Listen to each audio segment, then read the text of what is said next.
The English Channel is one of the world's most vital maritime arteries. Thousands of vessels traverse its waters every single day. It is a narrow, often turbulent stretch of sea, separating the United Kingdom from continental Europe. This strategic waterway has been the stage for centuries of history, naval battles, and historic crossings. It is a place where commerce, travel, and military interests constantly intersect. Given its proximity to major NATO powers, the channel is under perpetual surveillance. Every movement, especially that of a foreign military vessel, is carefully noted and tracked by coastal radars, patrol aircraft, and naval ships. Into this heavily monitored environment, a strange and unexpected scene emerged. A Russian submarine, a symbol of stealth and formidable undersea power, behaving erratically on the surface. Images and short video clips, likely captured by civilian onlookers on ferries and coastal observers, quickly found their way onto the internet. The footage spread like wildfire across social media platforms. What followed was not a wave of alarm, but a surprising torrent of public mockery and pointed jokes. The initial news reports felt almost surreal, a jarring contrast to the typical narrative surrounding such military hardware. Submarines are designed to be the unseen predators of the deep, the pinnacle of naval engineering, capable of silent, long-range patrols. The idea of one seen in an apparently compromised state, looking broken or stuck in plain sight, was astonishing to many. This stark image of vulnerability challenged the carefully cultivated mystique of a powerful navy. It created cognitive dissonance that the internet was quick to exploit.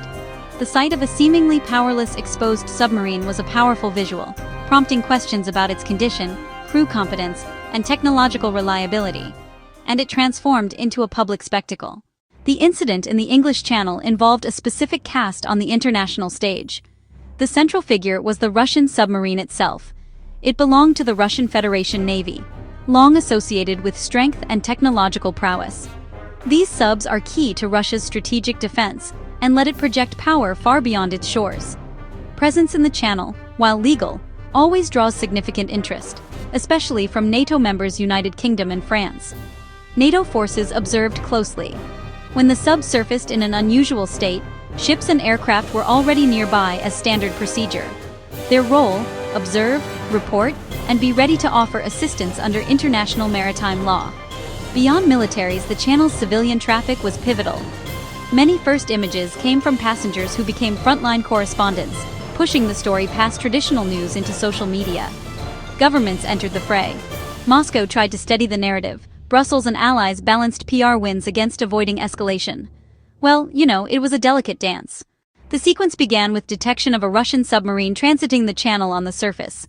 Surface transits are normal in tight waters, but this vessel's posture was flagged as abnormal. Analysts noted it was riding unusually high and tilted to one side, with slow, inconsistent momentum. It suggested the crew struggled to maintain propulsion and control. This was not a standard surface transit.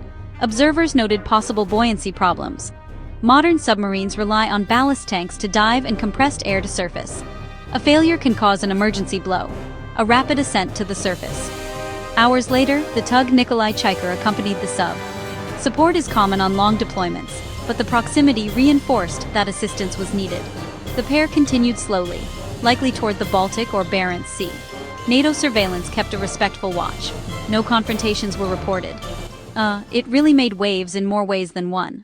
The reaction from the online community was instantaneous and unforgiving. Almost as soon as the images appeared, X, Reddit, and TikTok were flooded with memes and satirical commentary. Users made image macros comparing the submarine to a deflated pool toy or a car broken down on the highway. One popular meme inserted the sub into a fail compilation, complete with comedic sound effects. The phrase, "special floating operation," trended in several countries. A pointed, sarcastic twist. Official reactions were measured but wry. We are always monitoring maritime activity in our areas of interest. And we note that some vessels require more careful navigation than others. Moscow countered that it was a planned surface transit with systems standard, dismissing malfunction reports as disinformation, and framing the tug as standard escort. Public skepticism persisted because the visuals contradicted denials. Experts added nuance. Mechanical failures happen in every navy, and one incident doesn't define a fleet. But the PR blow was real. The English Channel, La Manche, is a highly regulated international strait. Under the UN Convention on the Law of the Sea, Ships of all nations, including warships, enjoy the right of transit passage. Transit passage allows continuous, expeditious navigation, with obligations: no threats, follow safety rules, prevent pollution. The channel uses a traffic separation scheme, with defined opposing lanes and a separation zone.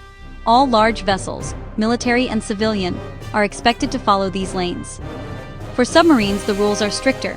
Navigate on the surface in crowded, shallow straits, and display correct lights and shapes. Coastal states monitor and enforce, and are obliged to assist vessels in distress, regardless of nationality or military status. NATO shadowing the sub also meant readiness to aid. The framework keeps peace and prevents accidents in one of the world's busiest choke points. Experts quickly formed theories about what went wrong. The leading theory: a ballast system failure, tanks, pumps, and high-pressure valves out of spec. A leak, pump failure, or stuck valve could force an emergency main ballast tank blow to surface rapidly. That would explain sudden appearance and trouble maintaining stable trim. Other possibilities: loss of power from the main plant or diesels, or failures in rudder or diving planes, forcing a surface move for safety.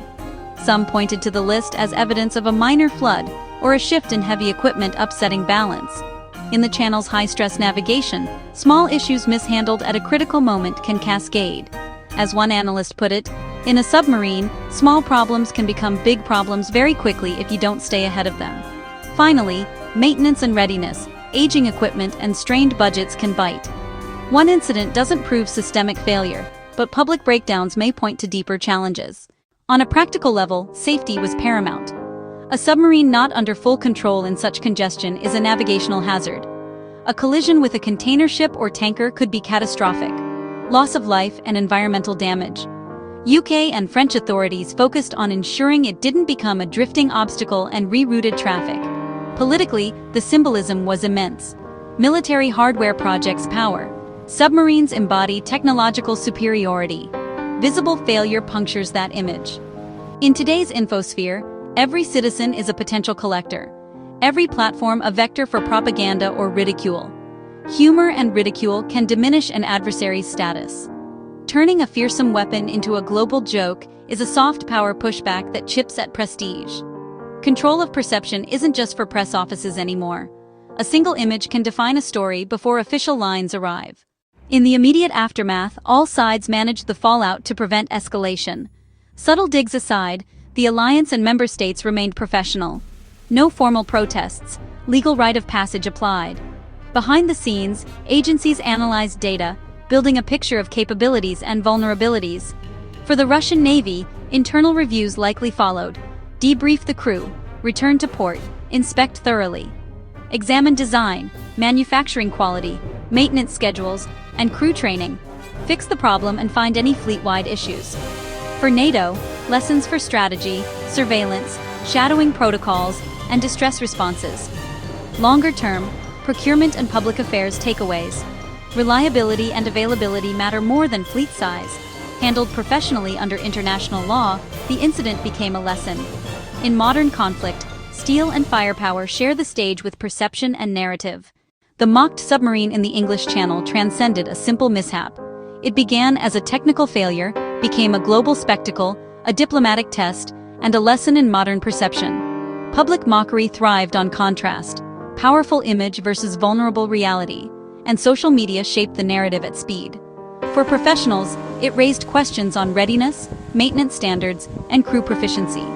Despite tensions, everyone adhered to maritime law: shadow, monitor, stand ready to assist, not interfere or escalate.